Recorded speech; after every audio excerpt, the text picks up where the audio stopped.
Learn. Let's say you give your student a scooter. You, as the instructor, want to assess the highest levels of learning, which are evaluating and creating, and as such, you decide to have your student create in addition to the scooter. Their only guideline is that the added component must allow the scooter to move faster than the traditional scooter would. By removing barriers and giving the students free flow for the assessment, the student now must be the responsible party in their learning to apply concepts, evaluate their work, and most of all, determine a creative solution.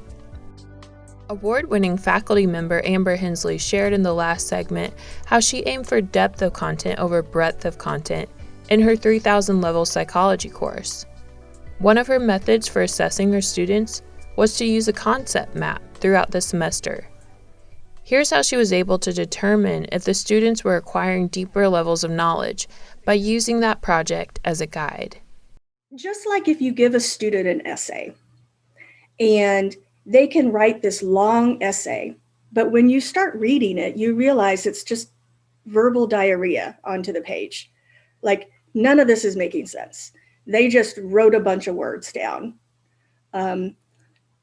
Students could do that with a map as well.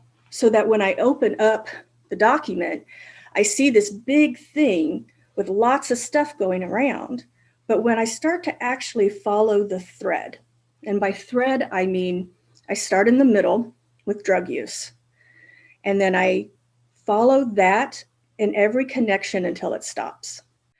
Drug use includes psychological factors, such as motives to use. One example, peer pressure, and then it stops.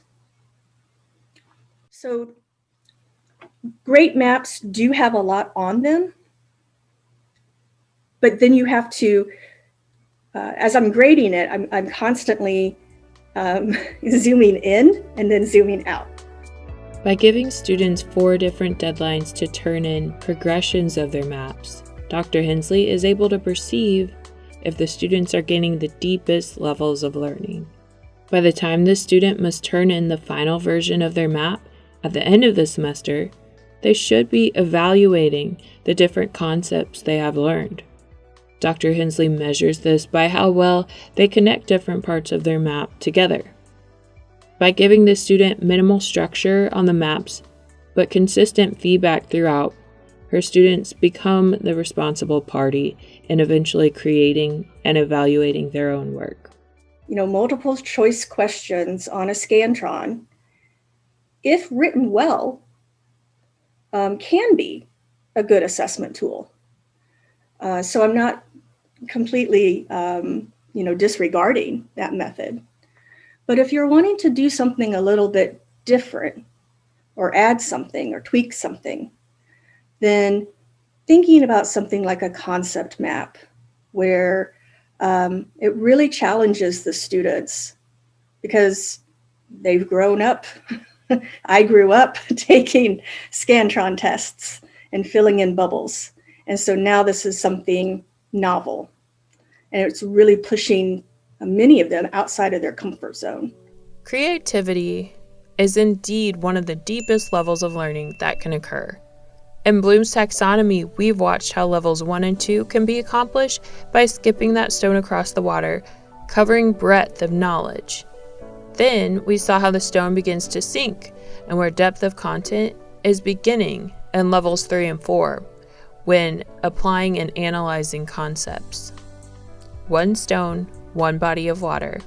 This time, we have a different course goal than previously mentioned. Instead of seeing how far out I can cause the stone to go or how much it can skip across the water, our goal this time is to throw it with force in one concentrated spot. Finally, the stone is deep within the water, and here, much as scientists say about the ocean's depths, the opportunities for learning are endless. In order to get your students to these highest levels of learning, it's important to strategize on how you will assess your class. Formative assessments may not hit those higher levels, while senior design projects or team-based capstone assessments will.